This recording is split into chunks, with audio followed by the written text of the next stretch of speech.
Okay, so this afternoon I just want to let us go through the basics of the Doppler effect. So the homework is the extra revision, the 4 questions on question 6, which I will send you after I've sent this video and also this notes. So what is the Doppler effect? We must know it's the change in frequency or pitch of the sound detected by a listener, because the sound source and the listener have different velocities relative to the medium of sound propagation. So, what must we be able to know? We must know if the pitch is moving away or towards the listener, or the same with the listener if it's moving away or towards the sound. Okay, so we will use the following formula. Frequency, remember frequency is measured in hertz. Velocity of the speed of sound, which is 340. The velocity of the learner. The frequency of the source, that is now the object moving that is making the noise. And also then again the velocity of the sound plus or minus the velocity of the source. Okay, and then there's applications of Doppler. We will look specifically at redshift. We will also look at the universe expanding. And also we must use the Doppler effect.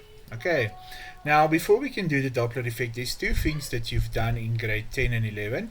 And that is the waves, that you did 2 different waves. You did transverse waves and you did longitudinal waves. The one was a sound wave and the other one was a water wave or electromagnetic wave. So there you can see transverse and longitudinal. The one we are looking at is the transverse waves.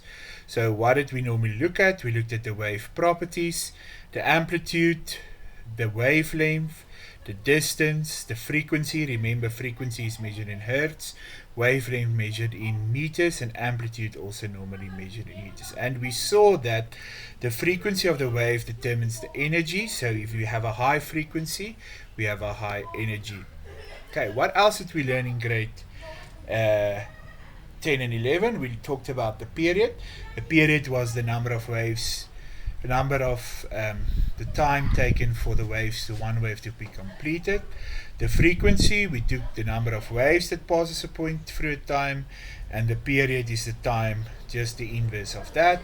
So t is 1 over f, or frequency is 1 over t. So what do we need to know also from this? We need to know that the speed of the velocity of a wave is the rate at which the energy is propagated. So it's the speed is in meters per second. Frequency is measured in hertz, and the wavelength, which is lambda, is measured in meters. So what is the constants?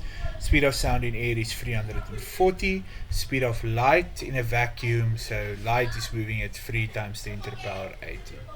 Now, I just copied this because this is actually explanations they give in the textbook. It's actually a very, very, very good explanation which they give. And if you go and you look at we start with page 172 and 173. There they give you all the explanations from where the stationary sound source, the stationary listener, where both stand still, or when the listener is standing still and the source is moving. The last one is where the source is standing still. Just want to go back. Where the source is standing still. So where the source is standing still and the listener is moving. So the explanations is very good. It's page 171 and 172 and 173. So the textbook here is very adequate. Okay, and this is also from the textbooks, and I just want to use this. So there is the full equation again for Doppler. FL is the frequency of the listener. V is the speed of sound, the speed of the velocity, or the velocity of the listener, velocity of the speed of sound again, then the velocity of the source and the frequency of the source. Then here at the bottom, if the sound is not moving and the listener is moving towards it, it's minus Vs, away from it's plus Vs. If the source is not moving and the listener is moving, then VL is plus and minus VL. Okay, so now we can simplify our equation. So if the listener is standing still, then it means, if the source is standing still and the listener is moving towards it, then there is the equation. FL is V minus VS, Fs. Okay, if the listener is still stationary and the source is now moving away, it's just the other way around. It's VL, V plus Vs. Okay, so our previous one, this was the listener is stationary and the source is moving towards the listener. And then this one, here the source is moving away. Then our third one is where our source is standing still and our listener is moving towards it, so it's plus VL. And then if our source is stationary and our listener is moving away from it, then it's minus VL. Okay, so that's very important. So tomorrow I'm going to quickly send you a memorandum of the 4 questions, and we will then discuss this in detail again, but I will also give you 1 or 2 explanations. So the Doppler effect. We talk now about applications, the visible light spectrum. So red light has a very low energy, low frequency, long wavelength. Blue light, we normally talk about blue and red. High frequency, short wavelength, high energy.